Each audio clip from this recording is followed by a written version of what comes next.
one thing that you did mention during that time was a name that is also, I grew up loving his films, and I would always go up to my brother's house in Nevada, in Reno, and he would always, every time I would come up, we would watch a new film, and then we watched The Fury. And Wow. I think I've seen that movie over, I don't know, 50 times, 60 times. It's just, and then all of his films, and you've done so many. If I throw out the name Brian DePalma, what comes to your mind? Wow.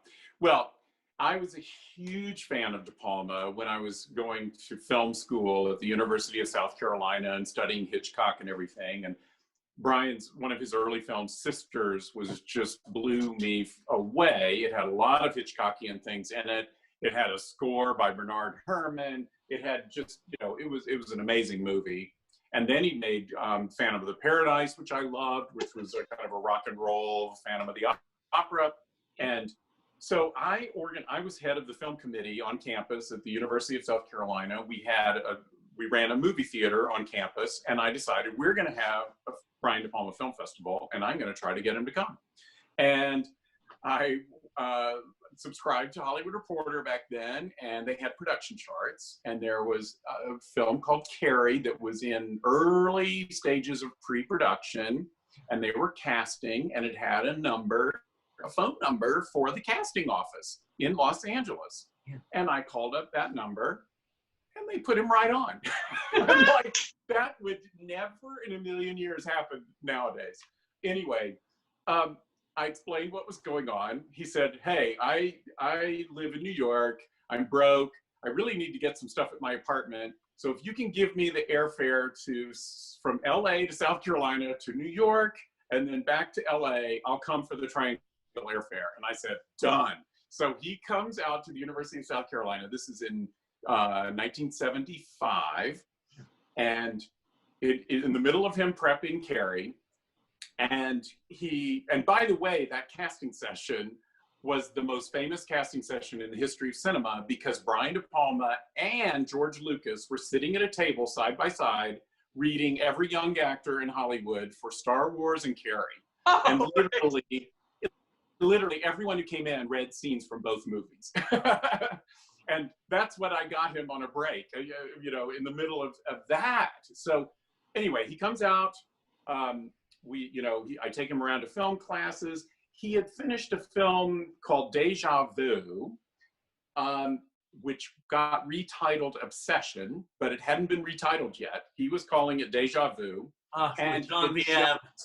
And yes, Genevieve Bujold and Cliff Robertson and John Lithgow. Anyway, he had just literally finished the scoring sessions with Bernard Herrmann again, and he had a little cassette tape of some of the cues, and the movie didn't come out for another 9 months. So we got this preview where he was in a film class playing, one of the incredible cues from that score, which is one of Herrmann's most incredible scores.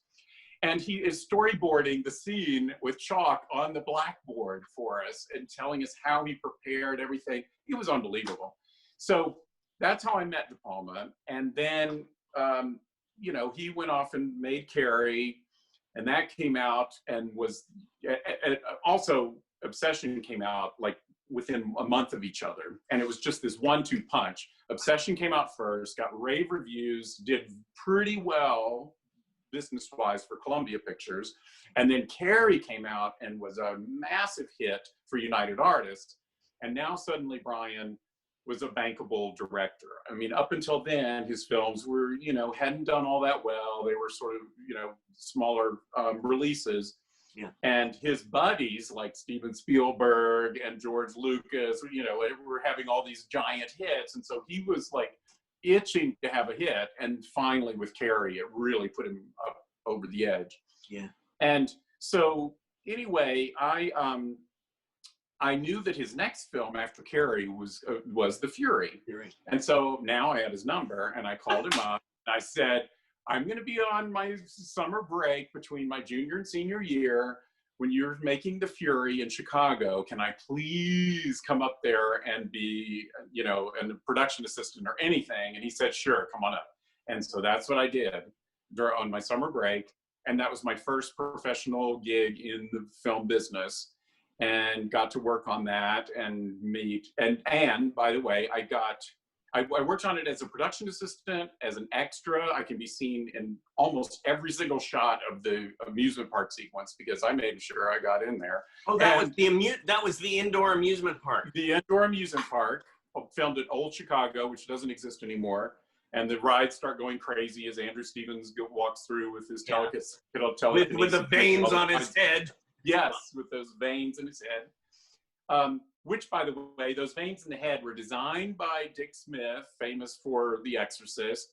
He was busy doing another film, and so William Tuttle was the makeup artist who actually applied it. And William Tuttle was a little bit older generation makeup artist and had done like The Seven Faces of Dr. Lau and, you know, all these great makeup films.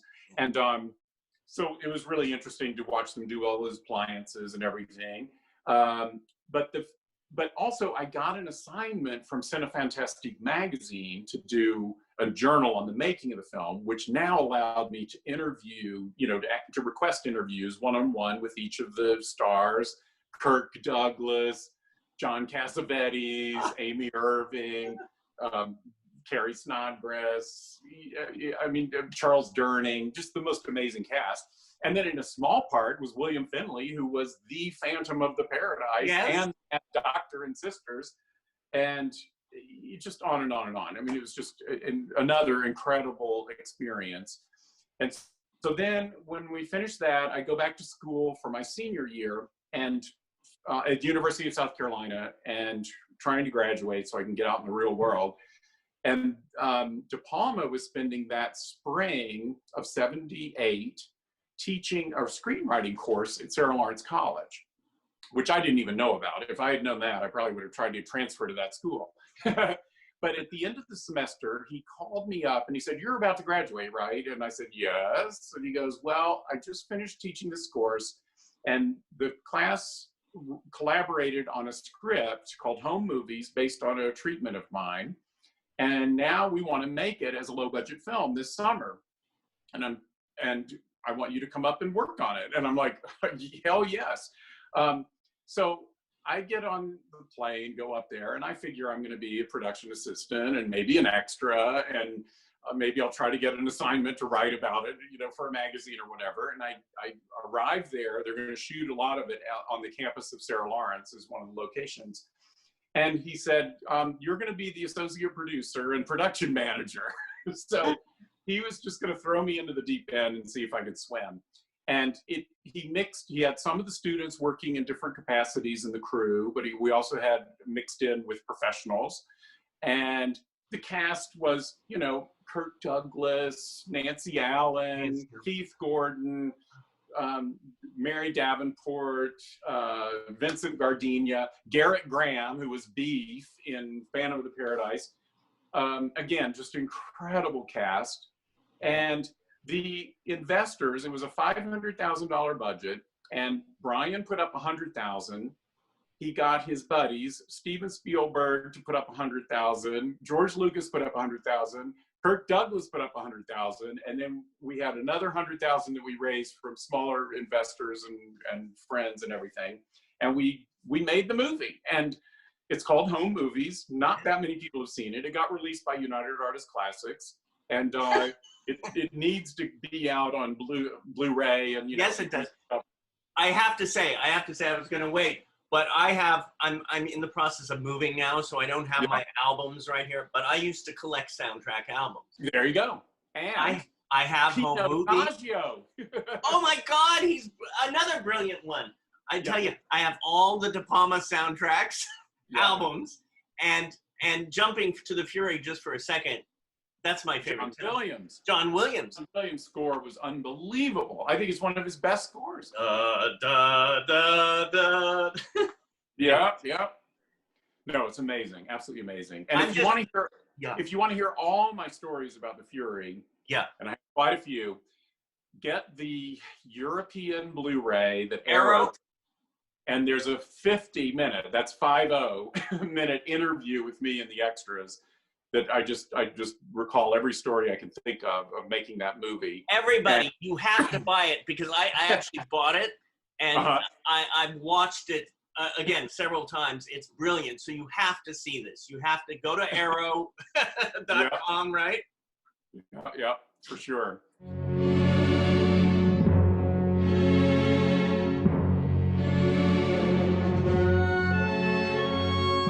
I told you I didn't have to touch you to hurt you. Brian, please stop.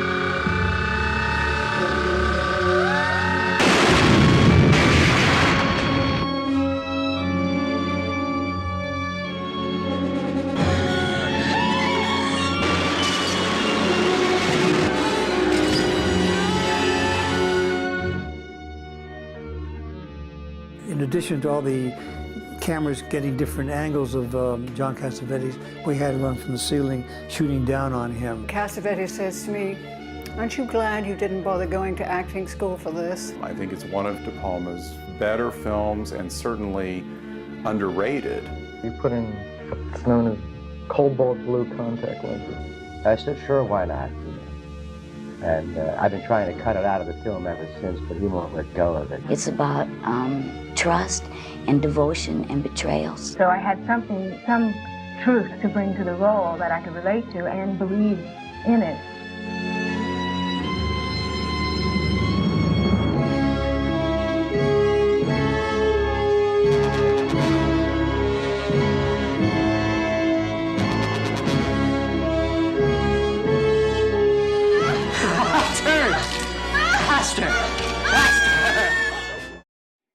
And then they also included in the extras on that my first short film that I wrote, directed, and produced called Double Negative, and it has Bill Finley, the Phantom of the Paradise, in the cast. Yeah. Wayne Knight, who was Newman on Seinfeld, Bill Randolph, who was the cab driver in Dressed to Kill, Justin Henry, who was the little boy in Kramer versus Kramer. And so it's a really cool little short film about a horror movie film director who's making a low-budget horror film called Coat Hanger Massacre. And his producers, played by Bill Finley and Wayne Knight, decide that the movie's so bad they would rather steal the negative from the lab and collect the insurance than to finish the film. So the director and his leading lady find out about this scheme, and they're going to beat them to the crime to protect their film. And anyway, it got, I made it in 35 millimeter, and it got theatrical play. It opened with Martin Scorsese's After Hours in LA. And in New York, it played with John Borman's Emerald Forest, and got a really, really nice review from Janet Maslin in the New York Times. And that I was able to then use as my showpiece and everything to get my first feature off the ground. Now, one other thing before we leave DePalma is Dressed to Kill. Oh my God, yeah. Well, Dressed to Kill. After The Fury, then, and Home Movies, then I became Brian's full-time assistant. He hired me as his full-time assistant, and I worked on Dressed to Kill and a number of other projects in development that like Blowout.